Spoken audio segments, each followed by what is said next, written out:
Pode tomar assento?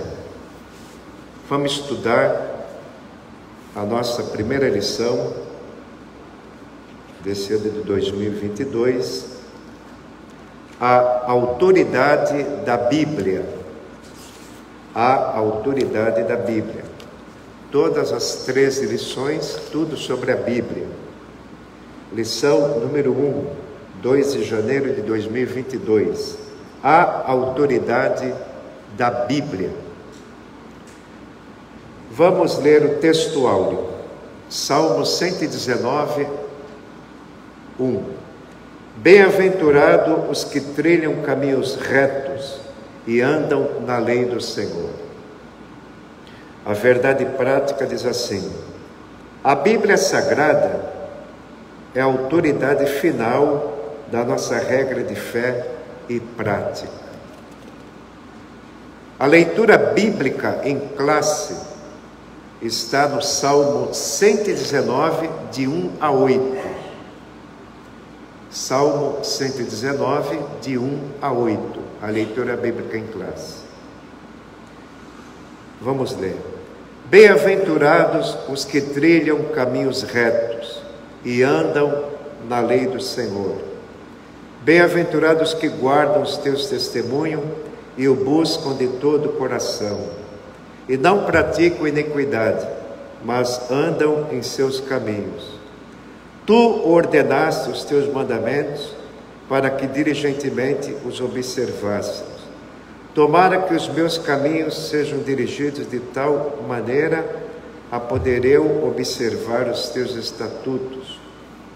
Então não ficaria confundido, atentando eu para todos os teus mandamentos. Louvar-te-ei com retidão de coração, quando tiver aprendido os teus justos juízos. Observarei os teus estatutos, não me desampares totalmente. Como os irmãos sabem, geralmente as nossas lições, ela tem 3 tópicos. Tem a introdução e dentro de cada tópico tem subtópicos. O primeiro tópico diz assim: a origem da Bíblia e a revelação divina. Número 2, evidências da autenticidade da Bíblia, que prova que ela é autêntica, verdadeira. E o tópico 3, a mensagem da Bíblia. Vai falar do poder da palavra de Deus de transformar vidas. Vamos começar a ler aqui um pouco da introdução. A autoridade da Bíblia fundamenta-se em seu autor, Deus. Portanto, a Bíblia é a palavra de Deus escrita. Assim sendo, a autoridade dela depende exclusivamente do Altíssimo e não dos homens. Desse modo, além da Bíblia, a Igreja não possui outra fonte infalível de autoridade. Nesta lição veremos a origem da Bíblia, sua autenticidade e mensagem revelada na palavra de Deus.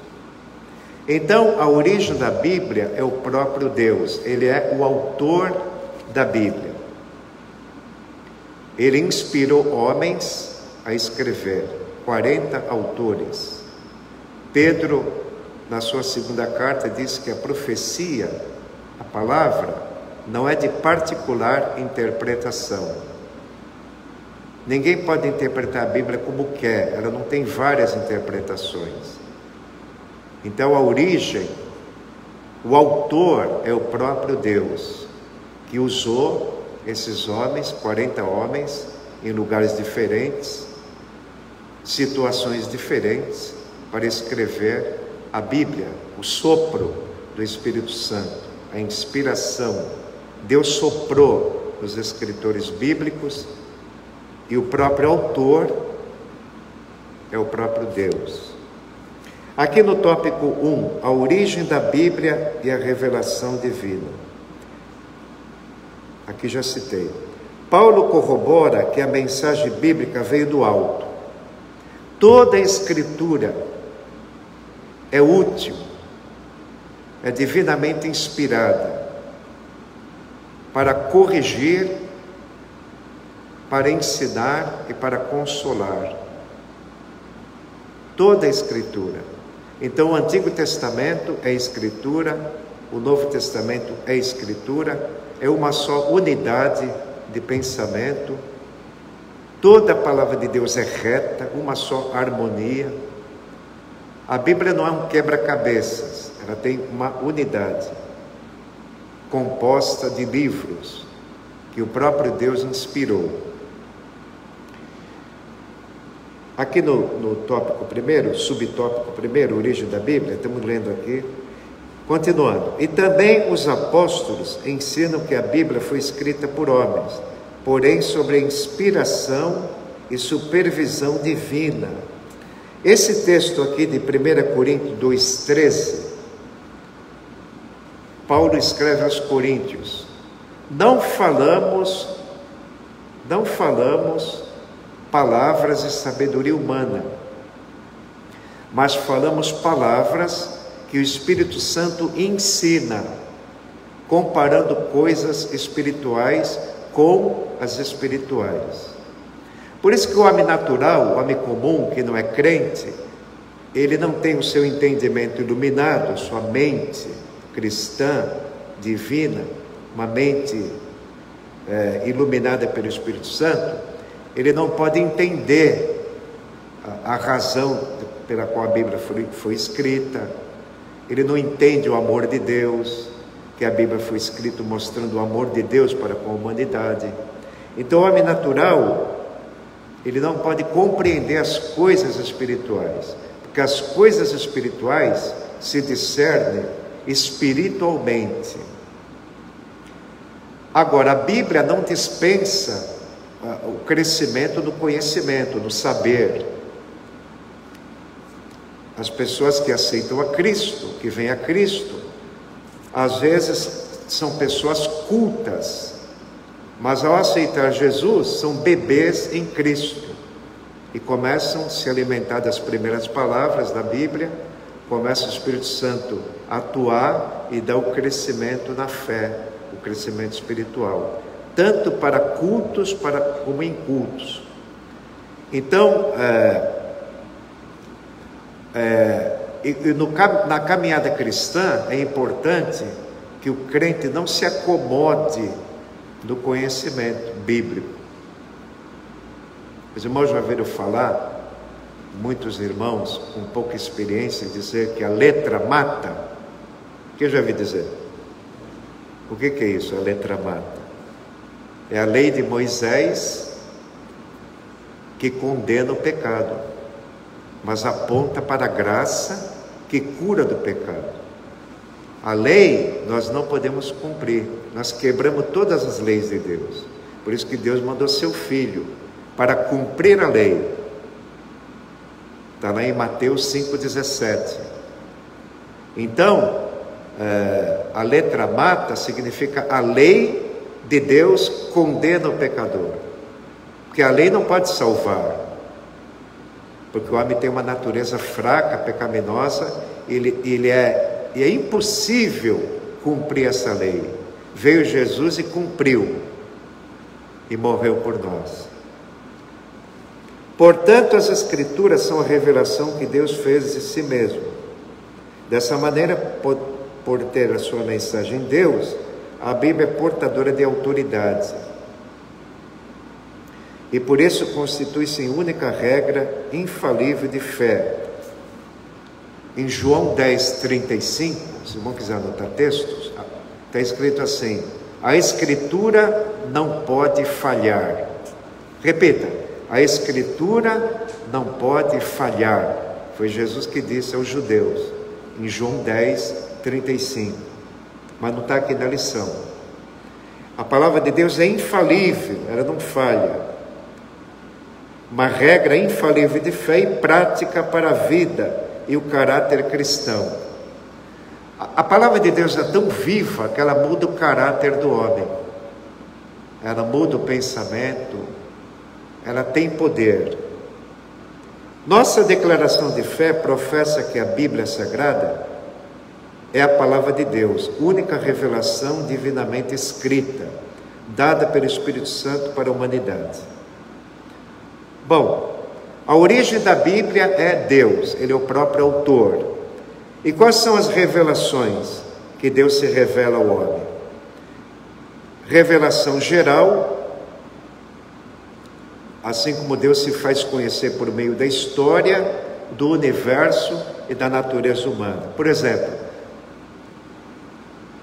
pela natureza, você descobre que existe um Criador. Pela história, nós observamos o agir de Deus na história. Como os profetas disseram, a mim veio a palavra de Deus. Assim diz o Senhor agindo na história da humanidade. Nada escapa aos olhos do Senhor. Ele é o Rei das nações.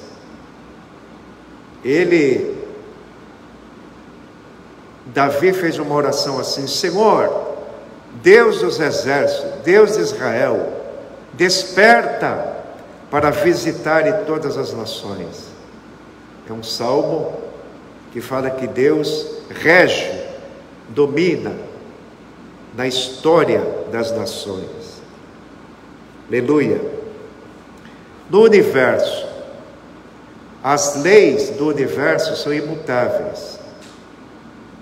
A estrela não tem inteligência. Os astros, o Sol, os planetas, mas eles se movimentam inteligentemente, com uma mente que é Deus. Todas as coisas lhe obedecem na natureza. Os animais lhe obedecem, as feras do campo, todo o universo, toda a natureza obedece a Deus. Salmo 19, os céus proclamam a glória de Deus, e o firmamento anuncia a obra das suas mãos. Salmo 19, 1. Deus se revela pela natureza, pelo universo e pela natureza humana.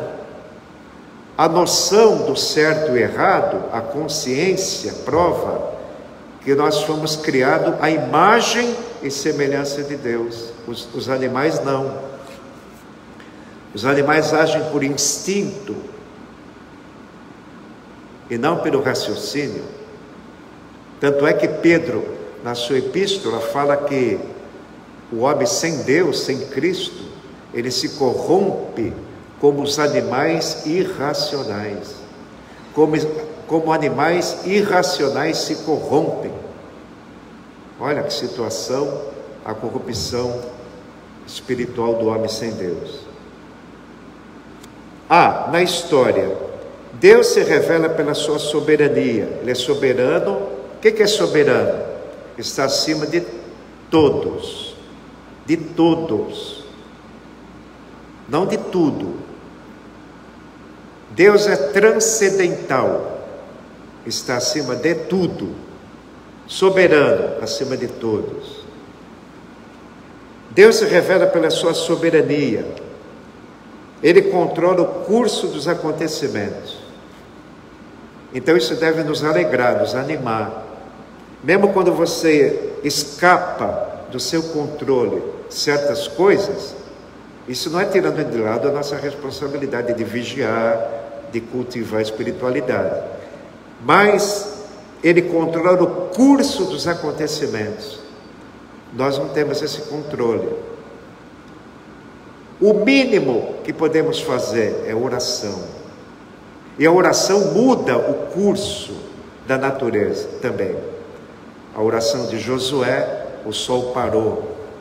A oração de Elias, como ouvimos, não choveu, depois orou e choveu.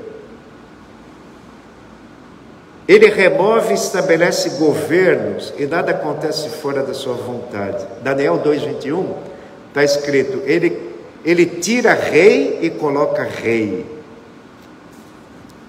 Ele que governa. Está aqui em Romanos 11:22 também e Daniel 4:25. Ele coloca reis, ele tira reis. Tem um versículo que diz assim: por mim governam os reis. Deixa eu ver aqui esse texto.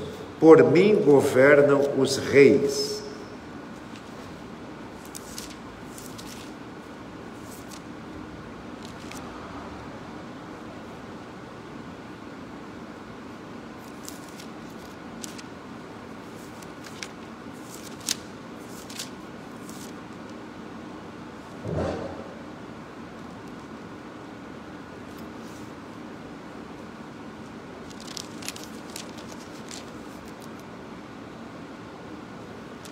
Não estou achando aqui, mas eu creio que seja Eclesiastes. Depois eu falo.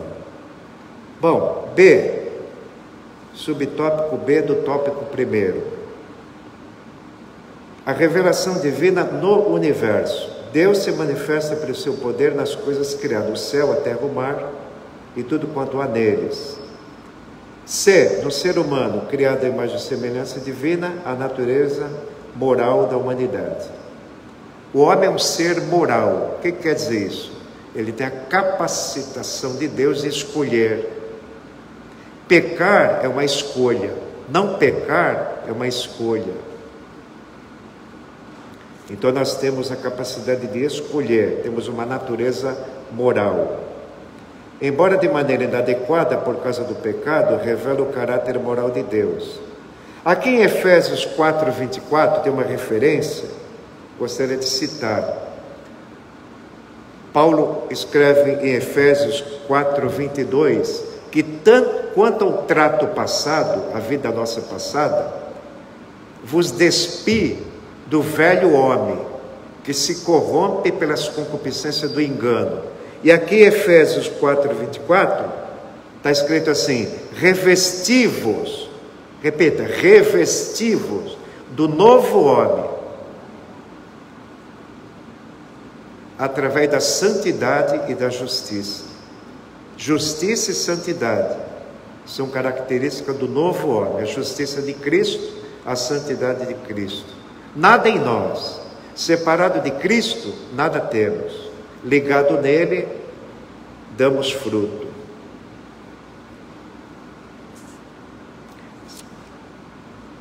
Subtópico 3. Revelação especial.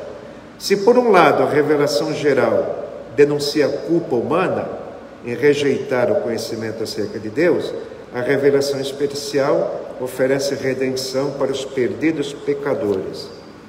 Ela é o complemento da revelação que Deus fez de si mesmo na história, no universo e na humanidade. Então, qual seria a revelação especial? Primeiro, Deus se revela pela natureza. Existe um Criador.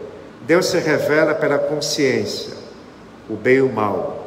Deus se revela pela Bíblia, sua palavra escrita. Mas qual é a revelação mais específica, mais direta? Jesus Cristo. Deus se revelou na pessoa do seu Filho, toda a sua plenitude. Paulo escreveu isso em Colossenses. Colossenses 2:9. Aliás, 1:19, foi da agrado do Pai que toda a plenitude nele, em seu Filho, habitasse. Colossenses 1:19. Então aqui, revelação especial, quem é? É Jesus Cristo. É por meio da revelação contida nas Escrituras que conhecemos a pessoa de Cristo. Aqui tem uma referência muito boa. João capítulo 1, versículo 1. No princípio era o Verbo estava com Deus, e o Verbo era Deus. E João 5,39, Jesus disse aos judeus: examinai as Escrituras, porque elas dão testemunho de mim, e não quereis vir a mim para terdes vida, mas bem vos conheço que não tendes em vós o amor de Deus. Jesus censurando os judeus, essa passagem, se identificando que toda a Escritura, tanto da lei de Moisés, nos Salmos, nos profetas, apontavam para ele. Se alguém perguntar para você, qual é a maior revelação de Deus? Como é que podemos ir direto a Deus? Através de quem? De Jesus Cristo. A revelação é a personificação da divindade. Agora vamos passar para o tópico 2, evidências da autenticidade da Bíblia. O que quer dizer a palavra autenticidade da Bíblia? Evidências que mostram que a Bíblia é verdadeira. Seja Deus verdadeiro e todo homem mentiroso. Está na Bíblia. Romanos 3, 3 e 4. Então, vamos estudar aqui as evidências que a Bíblia é autêntica, que ela é verdadeira. Aqui fala da evidência interna.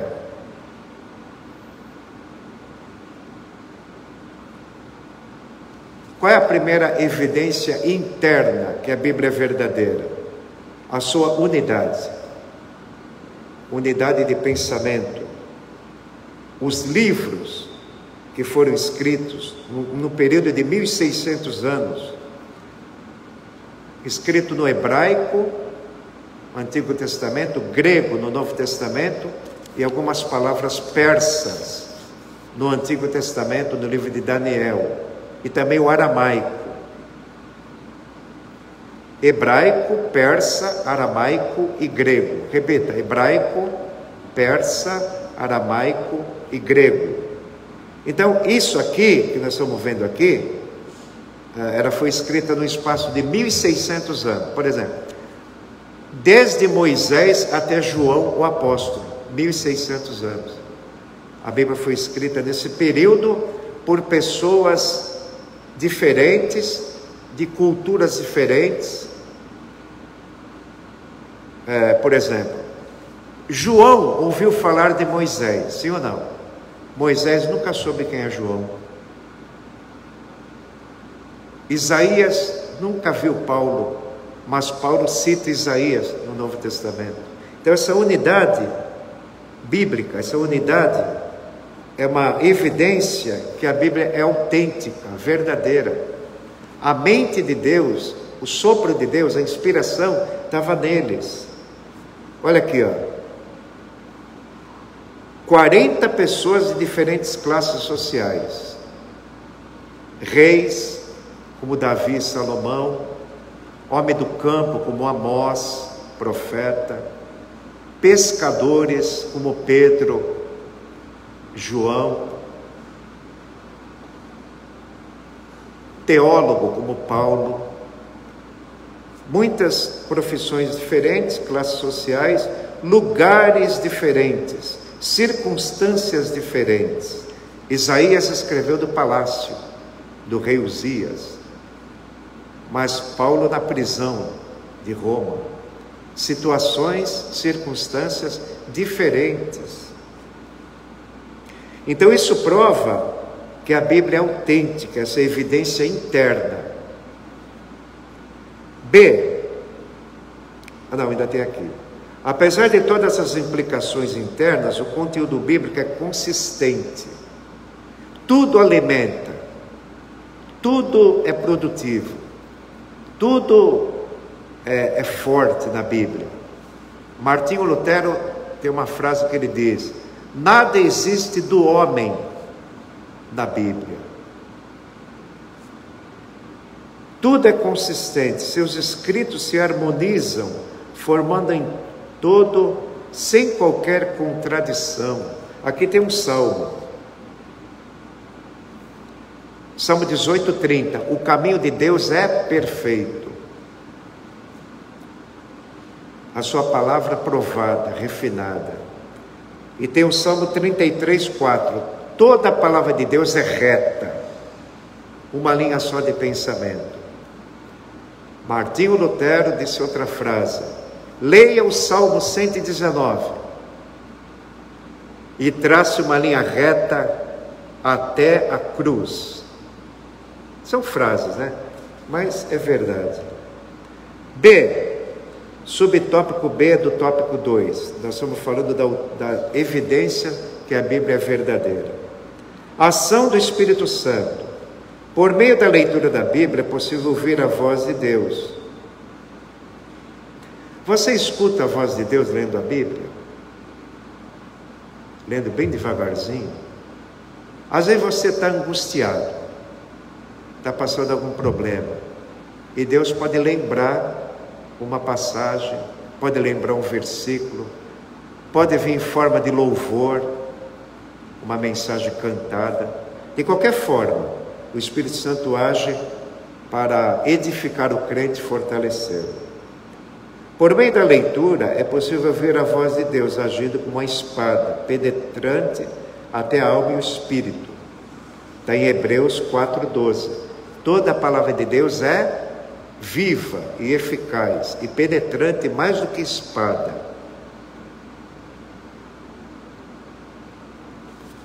Esse versículo de Hebreus 4:12, ele vem depois de um versículo que fala que o povo não pode entrar na terra prometida por causa da incredulidade e da desobediência. Mas veja bem como a palavra de Deus é viva. Vale a pena confiar nela, se alimentar dela, porque ela liberta. Quer ver aqui? Hebreus 4:12, leio 11. Procuremos, pois, entrar naquele repouso, para que ninguém caia no mesmo exemplo de desobediência. Para você não ser desobediente, infiel, mas aqui diz, porque a palavra de Deus é viva. Ela é tão viva e eficaz que nós vamos entrar naquele repouso. Aqui diz o contexto, para que ninguém caia no mesmo exemplo de desobediência, porque a palavra de Deus é viva. Então está ratificando o autor aqui que a palavra de Deus é viva, penetrante e muda a intenção do coração. Paulo escreve a Timóteo: Timóteo, tem seguido a minha fé? Você tem seguido minha doutrina, minha fé, a minha intenção? Quantas perseguições sofri e aflição, e o Senhor de todas me livrou? Você tem seguido a minha intenção, a minha fé, a minha doutrina? Paulo chama até de o meu evangelho, de tanta intimidade que ele tinha com Cristo. Então, a palavra de Deus, ela é muito viva, penetrante, forte, liberta de qualquer mal e de qualquer pecado que a pessoa está escravizada. Quero dar um exemplo para continuar aqui. Eu conheci um rapaz chamado Walter, muitos anos atrás. Ele tinha uma banca de jornal, ele sabia que não podia vender certas coisas naquela banca, e ele era crente. Eu falei para ele: ó, Walter, é o seguinte, eu não vou te condenar por isso, mas eu vou te dar uma receita. Chega em casa, toma seu banho, seu cafezinho e tira 2 horas de leitura bíblica. Vamos fazer isso aí? Esse voto com Deus? Não é que ele fez? Não é que ele fez? Depois de 2 meses, ele vendeu a banca. Ele poderia ter a banca, mas a pessoa pode ter comércio, mas tem que saber o que vende do comércio, né? E ele se libertou, não porque eu falei, é pecado, você vai para o inferno, não. Ele simplesmente estudando a Bíblia, lendo. Ele fez o propósito de ler 2 horas todo dia, e o poder da palavra o libertou. Então a palavra de Deus é viva, eficaz. Outra evidência interna são as profecias de coisas futuras. A exatidão e cumprimento das Escrituras comprova que a Bíblia é verdade. As suas profecias foram anunciadas muitos séculos antes dos eventos acontecerem, com clareza e precisão. Entre tantos eventos, citamos o nascimento virginal de Jesus. Quem profetizou? Isaías. Isaías 7,14. Isaías profetiza a virgem conceberá e dará à luz um filho, né? E o seu nome será Emanuel, Deus conosco. O cumprimento está em Mateus 1:23. Então veja que a Bíblia é autêntica na exatidão das profecias. A morte de Jesus na cruz, Salmo 22:16, o que diz? Me rodearam cães, ajuntamento de malfeitores, transpassaram as minhas mãos e os meus pés. Salmo 22:16. O cumprimento disso, João 19:36, no Novo Testamento. A exatidão das profecias é uma evidência interna que prova que a Bíblia é autêntica, é verdadeira. A sua sepultura, Isaías 53:9, o que está escrito? Com os ricos na sua morte foi sepultado, nele não houve injustiça.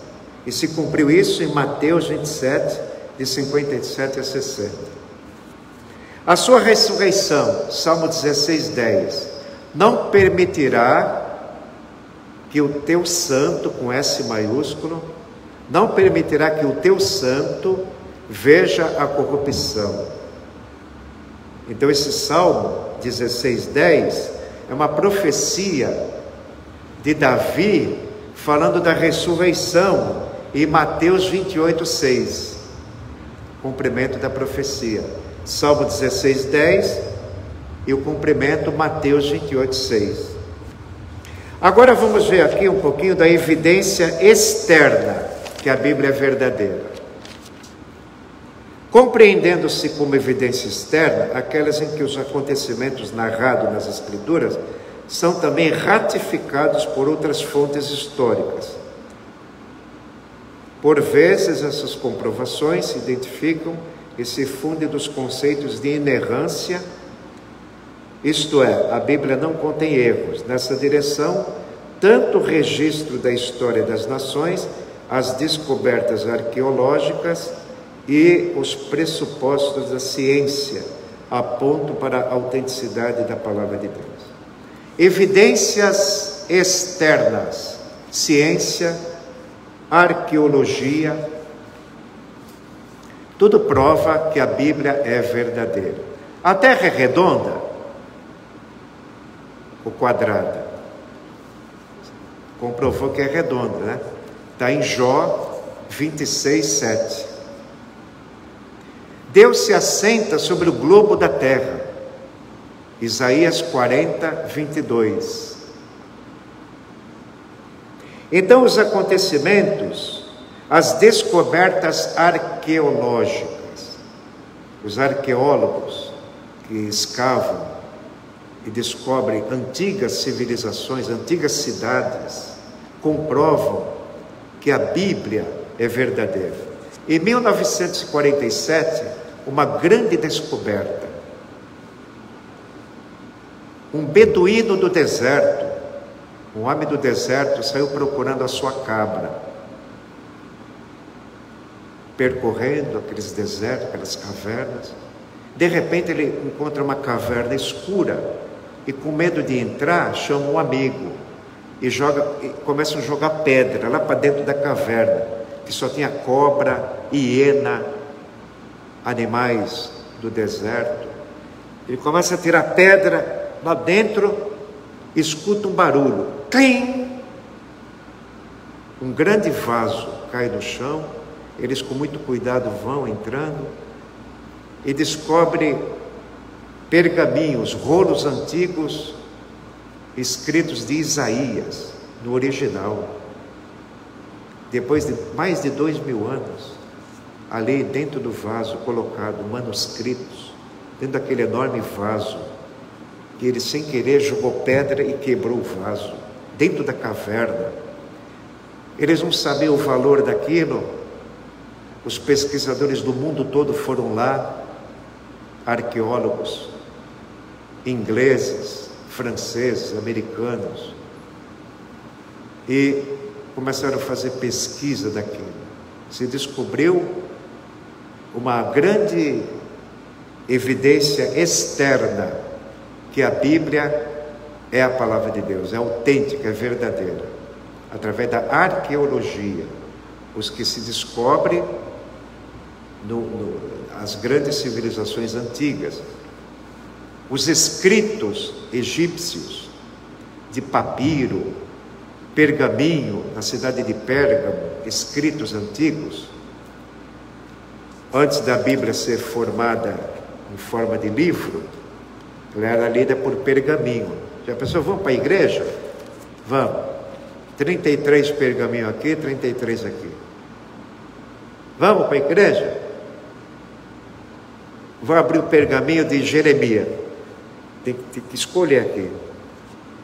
Mas, ó, a Bíblia hoje é em forma de livro. Tudo fácil, tudo rápido, mas falta em nós desejo, amor e apetite. Isso quem dá é o Espírito Santo, né?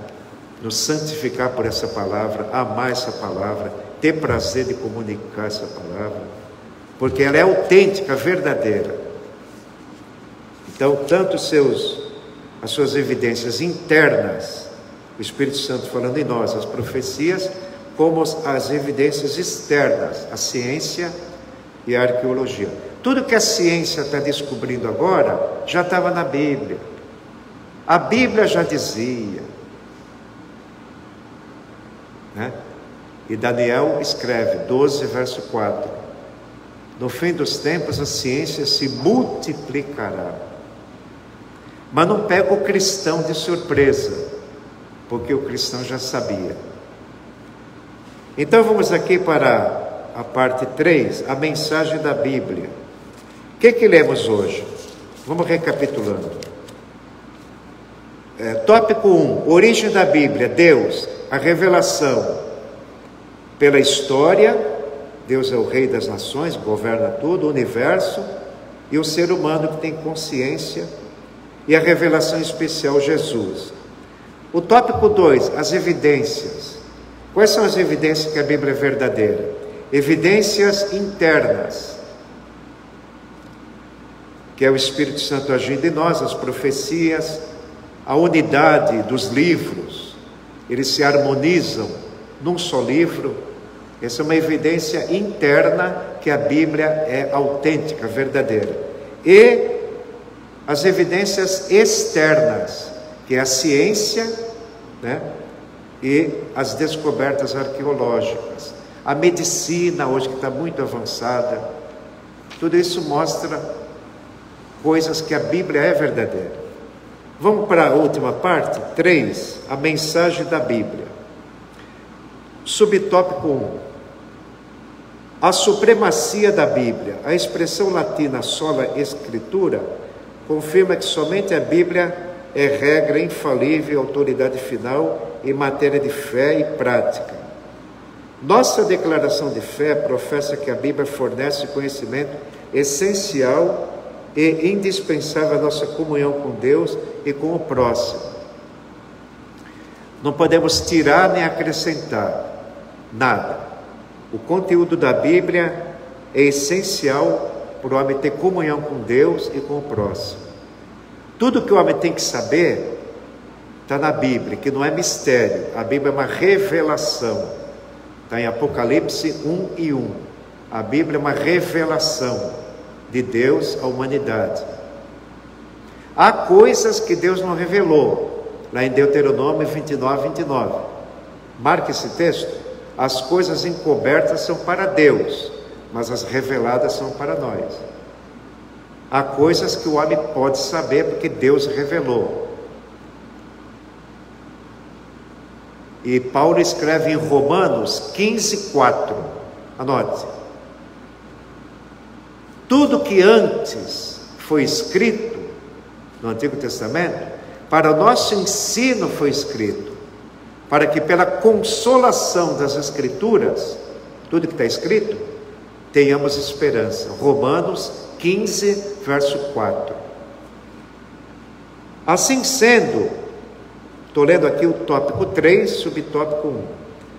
Assim sendo, não necessitamos de uma nova revelação extraordinária para a nossa salvação e nosso crescimento espiritual.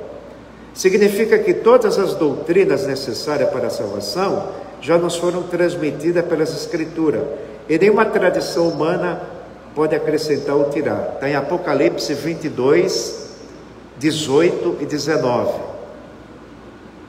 Assim ratifica-se que a Bíblia é a fonte final de autoridade. Muitas vezes os fariseus, os judeus perguntaram para Jesus, com que autoridade tu faz isso? Eles perguntavam, e Jesus respondia. 2. O poder da palavra de Deus. O seu poder se assemelha ao fogo que consome e purifica, com o martelo que despedaça a penha. Jeremias 23, 28 e 29. Quem tem um sonho, conte o sonho. E quem tem a minha palavra, fale a minha palavra com verdade. Quem tem a palha com o trigo? Que tem a ver o que alimenta a alma com o que não alimenta? Não é a minha palavra como fogo? Quem guarda a palavra, guarda fogo. Aquele que tem minha palavra e guarda, esse é o que me ama. Se você guardar a palavra, você guarda fogo. O que é isso? Uma fé aquecida pela palavra. Como os discípulos de Emaús, que o coração ardia quando Jesus falava. Irmão, a Bíblia não é um livro mecânico, frio. Não, a Bíblia é fogo. Tem um jovem perguntou para D.L. Moody: você gostou do meu sermão? As divisões? Gostei. Coloque ele no fogo. Coloque no fogo do Espírito Santo. E aqui temos ouvido muito sobre oração, né? As qualidades do fogo e martelo indicam que nada pode impedir o cumprimento da palavra de Deus. Isaías 55, 11. A palavra de Deus não volta vazia. Se você citar um versículo para um pecador, não é em vão. Não volta vazia. É uma sementinha que você plantou. O pastor Natanael Saudoso sempre falava: coloque uma palavrinha espiritual em cada conversa. Quebre o silêncio. Plante uma sementinha. Então diz aqui, o seu poder também é capaz de derrubar fortalezas espirituais que fazem oposição ao conhecimento divino, as filosofias de filósofos, pensadores críticos, ateus, agnósticos. O que é um agnóstico? Ele acredita em Deus, mas não crê que Deus se manifesta. Mas nós cremos que Deus existe e é real e presente. É um Deus transcendente, acima de tudo, mas é um Deus imanente que está presente aqui. Ele se manifesta. Você pode nem sentir, mas você pode crer e absorver isso pela fé. Pela fé, aqui ouvimos hoje, pela fé entendemos que o mundo foi criado pela palavra de Deus. Não é pelo raciocínio. Eu não estava lá para ver. Não creio no dilúvio, não vi nada. Intelecto, incrédulo. Mas pela fé, Abel ofereceu maior sacrifício que Caim. Pela fé, Enoque foi transladado. Pela fé, você está aqui de manhã na escola dominical. Aleluia. A palavra de Deus tem poder, tal qual uma espada, para penetrar no mais íntimo do ser humano e julgar os pensamentos e intenções do coração. Quando tentado no deserto, o próprio Cristo derrotou Satanás usando o poder da palavra. Está escrito, está escrito, está escrito. Ele venceu as sugestões do diabo ao fazer citações das Escrituras. Por isso que você tem que mentalizar, memorizar, se puder, passagens da Bíblia. Porque na hora da tentação, na hora do desânimo, na hora das dificuldades ou até do sofrimento, o Espírito Santo vai lembrar palavras que há muito esquecidas, Ele traz à tona, para te fortalecer, para te aliviar. É a palavra de Deus. 3. O propósito da Bíblia. Nossa declaração de fé ensina que a Bíblia é a mensagem clara, objetiva, entendível, completa e amorosa de Deus, cujo alvo principal é convencer pelo Espírito Santo e levar a redenção em Jesus Cristo. Nela também se encontram revelados códigos morais para a sociedade. Ratifica-se que a moral bíblica não se relativiza, pois seus valores são absolutos. Hoje, irmão, a sociedade rejeita tudo que é absoluto e verdadeiro. Eles estão perdendo a noção do certo e do errado. Tudo é relativo. Cada um viva como quer. Você não tem direito de falar que isso é certo, isso é errado, isso é bíblico, isso é pecaminoso. Não, cada um viva como quer. Cada um é dono do seu nariz. Não existe mais ensino, não existe mais parâmetro. A sociedade vive assim. Uma época difícil, frieza espiritual, indiferença, o amor esfriando, a iniquidade aumentando. Muito assustador, né? Do jeito que está, as redes sociais. Mas aqui fala, a palavra de Deus é clara, ela convence. Nela também se encontram revelados códigos morais. Nessa compreensão, a Bíblia é a revelação de Deus e de sua vontade à humanidade. Quando as pessoas dizem para você, Bíblia é para crente, eu falei, não, a Bíblia é para a humanidade. Jesus não é só para os crentes, Ele quer salvar os descrentes, aqueles que não acreditam ainda nele, Ele quer salvar. Dessa forma, o compromisso inegociável da igreja deve ser de fidelidade e propagação da mensagem bíblica para a salvação e libertação dos pecadores. Aqui essa referência Paulo fala assim, essa palavra é uma palavra fiel e digna de toda aceitação, que Cristo Jesus veio ao mundo salvar os pecadores, dos quais eu sou o principal. Nós somos pecadores, mas pecadores salvos. Podemos pecar no pensamento ou em alguma palavra impensada. Não devemos, mas não vivemos na prática do pecado. A Bíblia diz em Romanos 5:8, Cristo morreu por nós, sendo nós ainda pecadores praticantes, vivendo no pecado. Ora, estamos agora muito mais reconciliados, seremos salvos pela sua vida em nós. Cristo vive em nós.